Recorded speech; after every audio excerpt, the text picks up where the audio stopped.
Au mercredi 15 octobre, les rues d'Antananarive étaient calmes au lendemain de la prise de pouvoir des militaires du CAPSAT, une unité de l'armée malgache. Un coup d'État militaire est survenu après la fuite du président malgache Andry Rajoelina à l'issue de près de 3 semaines de manifestations. Bonjour Jean-Michel Waxberger. Bonjour. Vous êtes sociologue, maître de conférences en sociologie à l'université de Lille. Il faut peut-être tout d'abord nous présenter Madagascar. Madagascar qui s'enfonce depuis de nombreuses années dans la pauvreté. Oui, Madagascar a une trajectoire tout à fait exceptionnelle au niveau mondial et au niveau africain d'une certaine façon, puisque depuis l'indépendance, en tendance, le PIB par tête ne cesse de diminuer. Autrement dit, c'est un pays qui s'appauvrit d'année en année sans qu'il n'y ait d'explication en termes de guerre civile, en termes de... C'est pas un pays du Sahel, il y a des richesses, il n'y a pas une surpopulation, il y a une population importante, mais la densité démographique est relativement encore limitée. Et donc, rien n'explique en dehors de, finalement, le rôle des élites et des Et oui, c'est ça. dirigeants, hein. C'est-à-dire c'est un cas d'école de mauvaise gouvernance. C'est un cas d'école de mauvaise gouvernance, effectivement. Oui, c'est un cas d'école tout très très particulier où finalement les élites au pouvoir ne sont pas développementalistes, mais plutôt prédatrices. Et ça se reproduit en dépit des changements qui se produisent régulièrement,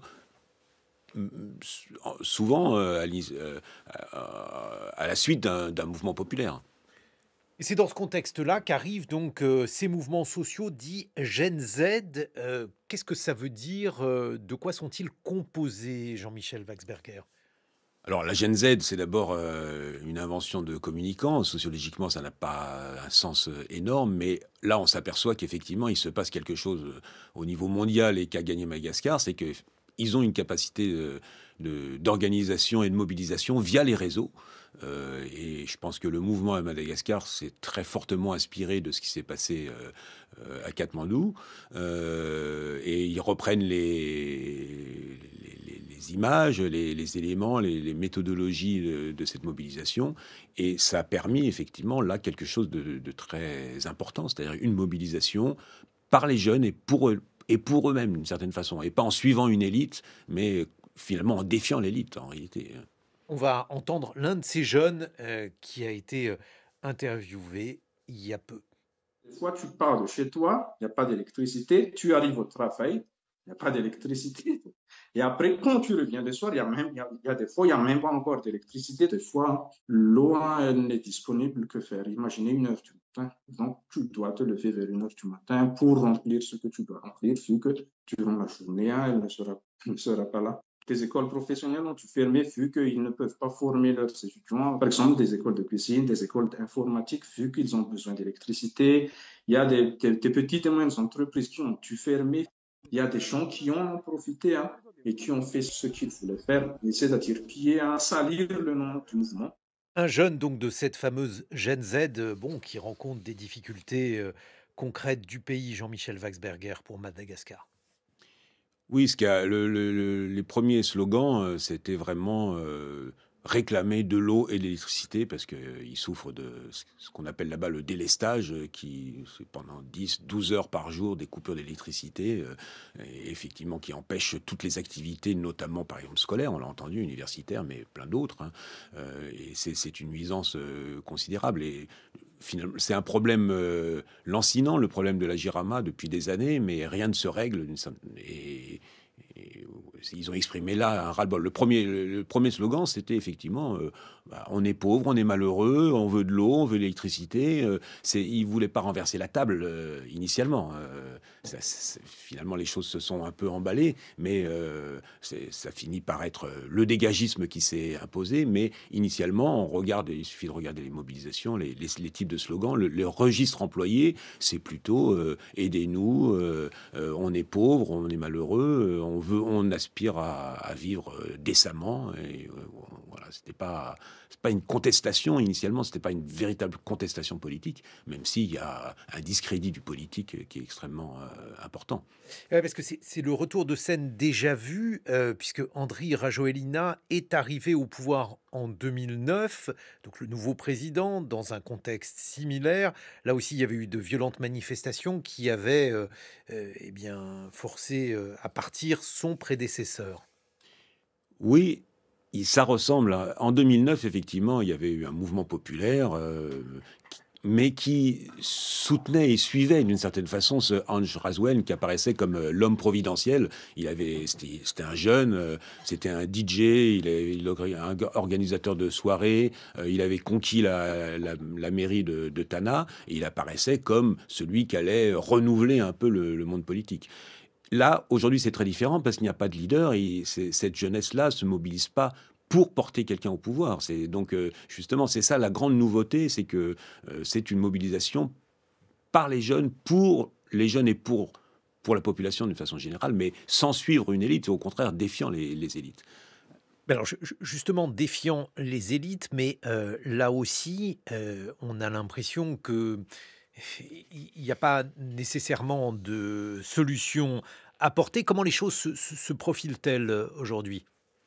Alors, bien malin qui pourra effectivement dire comment elle se profile.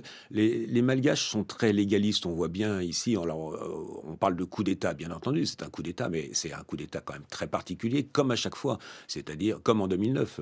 C'est-à-dire que c'est un coup d'État sans fait d'armes, sans coup de force, sans tiraillement, sans déploiement massif d'armées dans la rue, et ce qui se fait de façon pseudo-légaliste. On destitue le président parce qu'il n'est pas là, on demande la Mhm. validation par la Haute Cour constitutionnelle, et ça se fait très, j'ai envie de dire presque gentiment, bizarrement. Enfin, c'est pas du tout les coups d'État comme on peut les observer dans d'autres pays.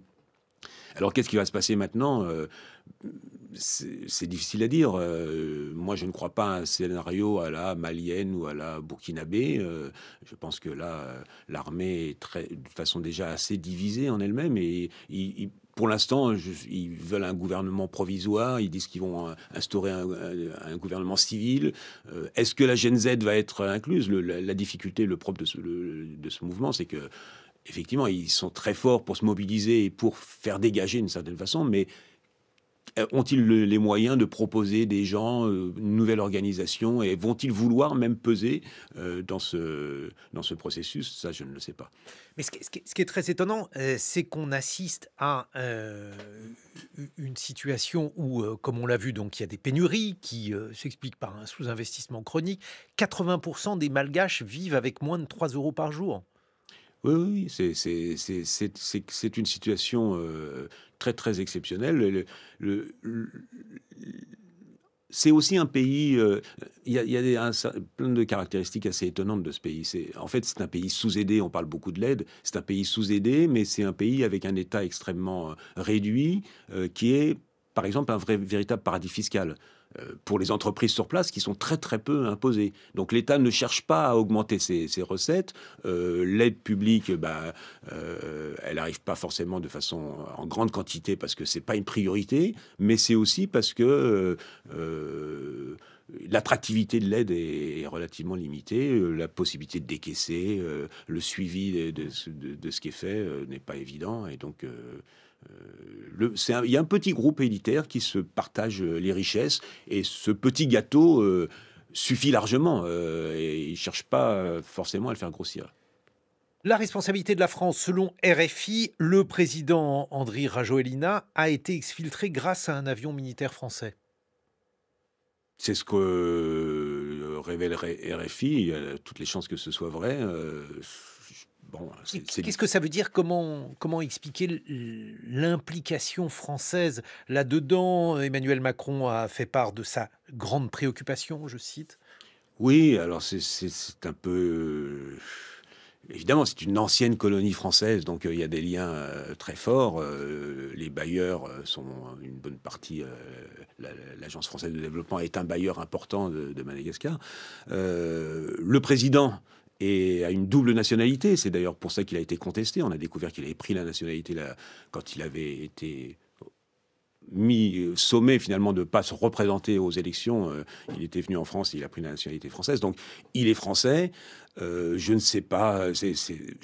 À mon avis, c'est une très mauvaise image pour la France parce qu'il y a un sentiment anti-français qui se développe assez fortement à Madagascar.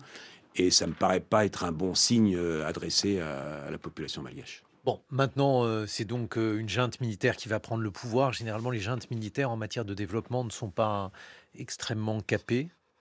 C'est pas la première fois que l'armée est au pouvoir et l'armée, souvent même pas mal de militaires sont toujours dans les gouvernements. Junte militaire, je ne sais pas s'il faudrait employer ce mot ici. C'est très particulier ce qui se passe à Madagascar. Pourquoi? Et Quelle distinction faites-vous? parce que on voit bien, c'est pas un coup de force, c'est pas véritablement un coup de force. L'armée, je pense que est vraiment, véritablement assez proche du peuple. Et vous pensez Les- qu'ils sont moins corrompus que d'autres La régions? corruption, elle est partout à Madagascar. Donc, il y a des gens corrompus, mais donc le système s'est considérablement dégradé depuis quelques années. Donc, effectivement, il y a une corruption assez généralisée. Mais pour autant, je suis pas sûr qu'ils vont mettre fin aux libertés publiques. Je sais pas. Tout reste vraiment ouvert, je pense, à ce stade. Merci beaucoup, Jean-Michel Waxberger. Vous êtes sociologue et maître de conférences en sociologie à l'Université de Lille. Dans